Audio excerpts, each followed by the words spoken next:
الحمد لله وحده والصلاة والسلام على رسوله سيدنا ومولانا محمد من لا نبي بعده. أما بعد فأعوذ بالله من الشيطان الرجيم. بسم الله الرحمن الرحيم. وعباد الرحمن الذين يمشون على الأرض هونا وإذا خاطبهم الجاهلون قالوا سلاما والذين يبيتون لربهم سجدا وقياما والذين يقولون ربنا اصرف عنا عذاب جهنم إن عذابها كان غراما إنها ساءت مستقرا ومقاما. صدق الله مولانا العظيم. قابل صد احترام پیر طریقت، رہبر شریعت حضرت قبلہ صاحبزادہ پیر عبد الجبار صاحب چشتی دامت برکاتہ العالیہ، ان کے برادران حضرت علامہ مولانا عبد الستار چشتی صاحب، مولانا عبد الغفار چشتی صاحب اور جمیع رفقا، الحمدللہ ہر سال کی طرح آج ایک مرتبہ پھر ہم سب جامعہ انوار القرآن خطابیہ کے سالانہ جلسہ دستار فضیلت اور عرس مبارک صوفی باصفا حضرت قبلہ پیر سید خطاب صاحب چشتی رحمت اللہ تعالی علیہ کہ عرس پاک کی محفل میں شریک ہیں. میں اپنی جانب سے سب سے پہلے تو حضرت قبلہ صاحبزادہ عبد الجبار صاحب دامت برکاتہم العالیہ اور ان کے برادران کو دل کی گہرائیوں سے مبارکباد پیش کرتا ہوں کہ الحمدللہ آپ حضرات اپنے والد گرامی صوفی باصفا حضرت قبلہ قاری عبداللطیف چشتی رحمت اللہ تعالی علیہ کے نقش قدم پر چلتے ہوئے اور حضرت صاحب مزار رحمت اللہ تعالی علیہ کی روحانی سرپرستی میں جس ذوق و شوق کے، جس محبت اور عقیدت کے ساتھ اپنے والد گرامی اور اپنے شیخ طریقت کے اس فیض کو لے کر چل رہے ہیں، الحمدللہ ہر سال حاضری ہوتی ہے اور ہر سال اضافہ نظر آتا ہے، ہر سال پہلے سے زیادہ فیض نظر آتا ہے اور علماء موجود ہیں اور ہم اہل سنت بھی ہیں. ہم نے اپنے بزرگوں سے ایک بات سنی ہے اور وہ حقیقت پر مبنی بھی ہے کہ اللہ کا مقبول بندہ جب تک زمین کے اوپر رہتا ہے، ظاہری اس کا جسم اور روح کا رشتہ برقرار رہتا ہے، اس وقت بھی اس کا فیض ضرور ہوتا ہے، اس میں کوئی شک نہیں ہے.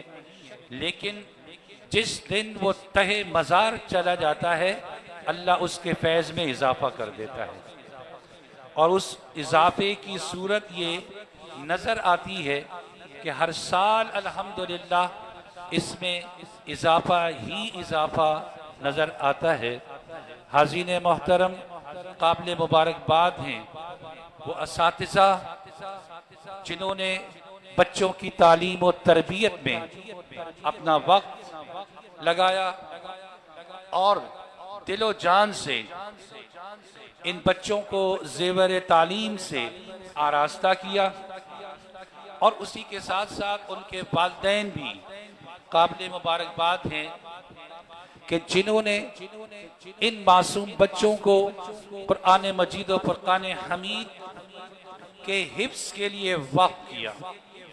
جو حافظ قرآن ہوتا ہے اس کا مقام تو بہت بلند ہے، اس کا مرتبہ بہت بلند ہے، لیکن حافظ قرآن کے والدین کے لیے جو میرے اور آپ کے آقا و مولا صلی اللہ تعالی علیہ وسلم نے ارشاد فرمایا، من قرأ القرآن وعمل بما فیہ البس والدہ تاجا یوم القیامت ضوءہ احسن من ضوء الشمس۔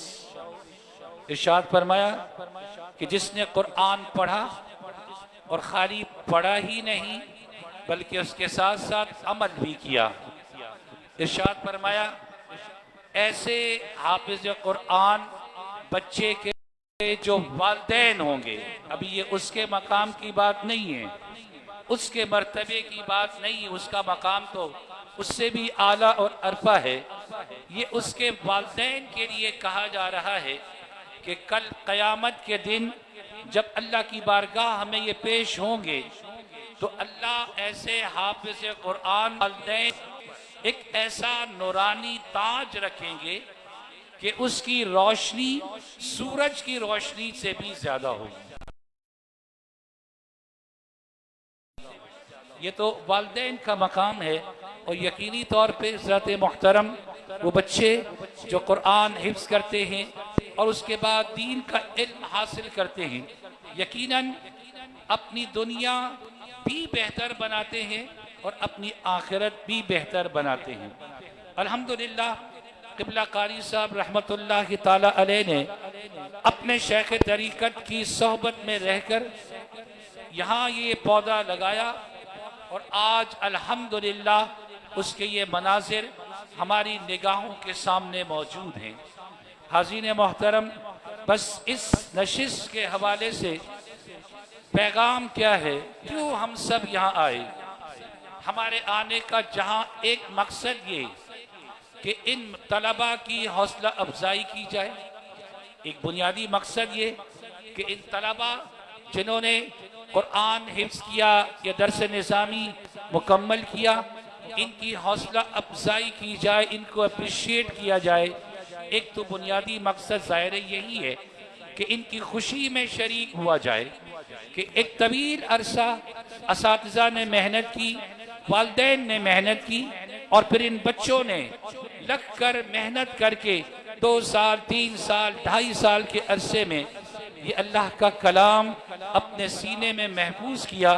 ان کی خوشی میں شریک ہونا، ان کی حوصلہ افزائی کرنا، ایک تو بنیادی مقصد یہی، اور دوسرا اہم ترین مقصد یہ کہ اس نشست کے حوالے سے چونکہ تعلق قرآن کے ساتھ ہے، چونکہ تعلق اللہ کے دین کے ساتھ ہے، تو ایک پیغام اور بھی بنتا ہے، اور وہ پیغام یہ بنتا ہے کہ آج کے اس ہمارے ماحول میں، آج کے اس بدترین دور میں ہم سب اپنے آپ کو مسلمان کہتے ہیں اور بڑے فخر سے کہتے ہیں، ہمارا ہر لمحہ ہمیں کوئی اس میں شرم نہیں، اس میں آر نہیں، اپنے آپ کو مسلمان کہنے میں اس میں کوئی شک نہیں ہے، لیکن حضرت محترم میرا سوال ہوگا کہ اپنے آپ کو مسلمان کہلانے والوں کا قرآن سے تعلق کیا ہے؟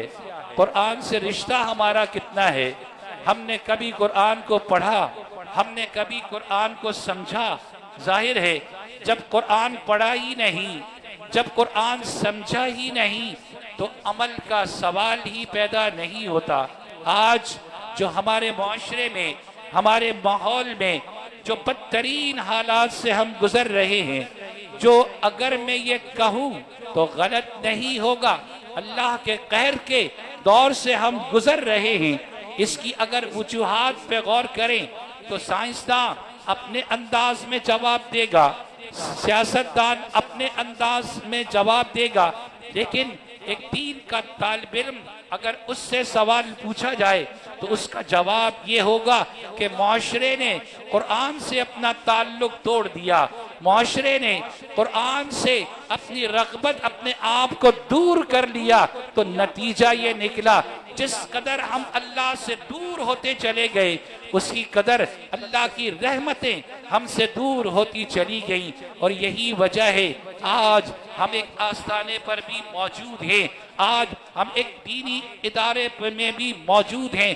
اور حضرت محترم، میں اکثر یہ بات کہا کرتا ہوں کہ ہم اپنے اگر مذہبی حوالے سے اگر دیکھیں، جہاں معاشرے میں بہت ساری گمراہیاں، بہت سارے معاملات ہمیں نظر آتے ہیں اور اس کا سد باب بھی ہم کرتے ہیں، اسی طرح اگر ہم دینی ماحول میں دیکھیں تو یہاں بھی ہمیں بہت ساری گمراہیاں دین کے نام پہ نظر آتی ہیں۔ حضرت محترم، آپ بھی اسی معاشرے میں رہتے ہیں، میں بھی اسی معاشرے میں رہتا ہوں، ہم یہ دیکھتے ہیں، کیا ہم نے یہ مناظر اپنی آنکھوں سے نہیں دیکھے کہ قبروں پہ سجدہ کیا جاتا ہے، قبر پہ سجدہ کیا جاتا ہے؟